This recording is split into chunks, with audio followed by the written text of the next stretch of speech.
concussions. I've had more than 19 concussions.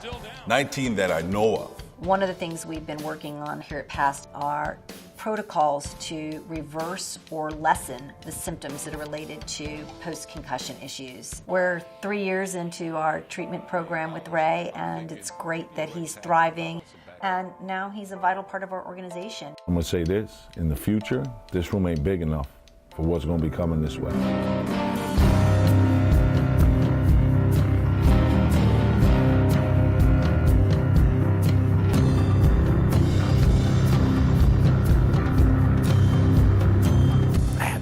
I call it sponge head or a fog head. It just doesn't go away. I wake up every morning and I go, please don't. And I open my eyes and there it is again. I'm like, I just can't. It starts to just become so overwhelming that I started to plan like, you know, kind of killing myself. Let me tell you about my new favorite case, Gene Merlino. I get a call from Ray Lucas the other day, and he says, I know that we don't do a lot of college cases, but you got to see this guy. I know you can help him. Dude, you've been a great support. I can't thank you enough for your generosity, you know? Yeah, but it's all good. Yeah. It's all good. Thanks, brother. There's number 60, Bill Schliden, right there. Number 60? He played football at West Point.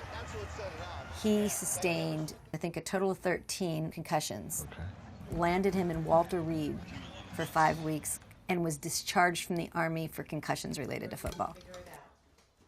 He is a father of 3 children, happily married, and up until like a year and a half ago, there were no issues. And then all of a sudden, like, the significant brain fog. I just feel clouded. I feel fogged, like I feel bogged down. That pushed him into drinking. He drinks every day. When I'm able to either like have a few drinks, let's say by 11 o'clock have a drink or so, then it starts to like drain the sponge, if you will, and I sort of like come out of it and I become clearer. And repetitive suicidal thoughts. He gets very dark and he says things and he sends texts to me that almost sounds like a madman at times. I found him in the garage and I thought he was going to hang himself, and he locked the door to the garage and he was standing on the workbench and he's looking up at the rafters, and he just had, it's like this deadness in his face, and I'm banging on the door and I'm walking around outside my house trying to get into the garage, and he's standing there looking at me. It's like he doesn't even see me. It's like this deadness. It's just not me. That's what's interesting. I mean, it's like there are certain parts that actually get taken over. Getting to play for a team like Army was an incredible honor. I was only a prep player. We're the guys that, you know, work their asses off all week to get, you know, the big-time players prepared for each game. God, I used to take a pounding.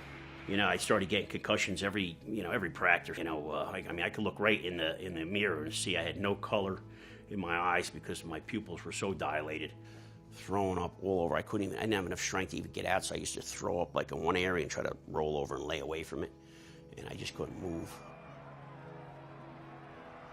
An institution here where it's all about battle. It's about, you gotta understand, you know, they talk to you here, you get wounded in combat, you're with your brothers, you fight on, you drive on. That's what he was doing. Junior year, we played at Northwestern. I ended up receiving a short kick and saw a lot of daylight, and probably the biggest hit I've ever taken. That hit did it to the where he just couldn't cope anymore with it. The pain, he couldn't even function. And back then, you didn't know about this. People didn't understand and what would happen long term. You know, when it started to really start to hit him here in our middle age, it's unbelievable to see what this has done and what it's doing to his family. The drinking, the alcohol to deal with the pain, it's unbelievable. He's got to look at this PAST program as the single greatest challenge in his life. This is about your family, you know. It's about his wife and his kids, and he's got to take it that way. Or he won't be around.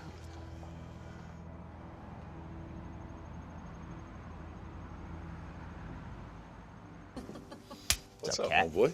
How How are you? Good to see you. My wife, radio, Kelly. right? Kelly, how are you, honey? You kept telling me since we met, she doesn't get it. Talking about you, she doesn't get it. And I said, yeah, she's not supposed to get it. You know, you don't even know who he is anymore. I said, and how do you know who you are? Gene, do you know who you are? And he's like, I don't know, I turned into this other guy. It's the hardest thing for any wife to go through, to see your husband suffer, and there's nothing you can do to help him. But I will tell you this, the man that you married is in there, somewhere. You see him every now and then. Yes, and if he follows the process, you'll see the transformation. To be totally honest with you, 99% of the guys that come through this program, their wives leave. The fact that your wife is sitting next to you, you're already blessed. You're of the minority. You know, it takes a really, really strong woman to stand next to somebody who's in a self-destructive phase. It's tough. Yeah. So trust me, you're a lot stronger than you think you are. I love you. All I right? love you too, Bill. Thank you for everything. Thank you. It's gonna be good. He's in the right place, honey. I'm proud of you. It's not an easy thing to do.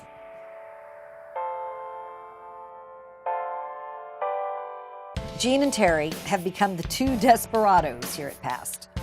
It's all in good fun, man. If you can't have fun, what the sense, you know? We still need to build enough trust in Terry that he'll open up about his meth use. You know, with our head trauma, we do things that we don't even understand. Like one of those 1.75 liters of vodka. I'm doing one of them a day. This is like real head trauma stuff. I don't think I've seen a case this severe. Wow. I'm not, no bullshit. That's I've saying seen a lot of something. That's saying something.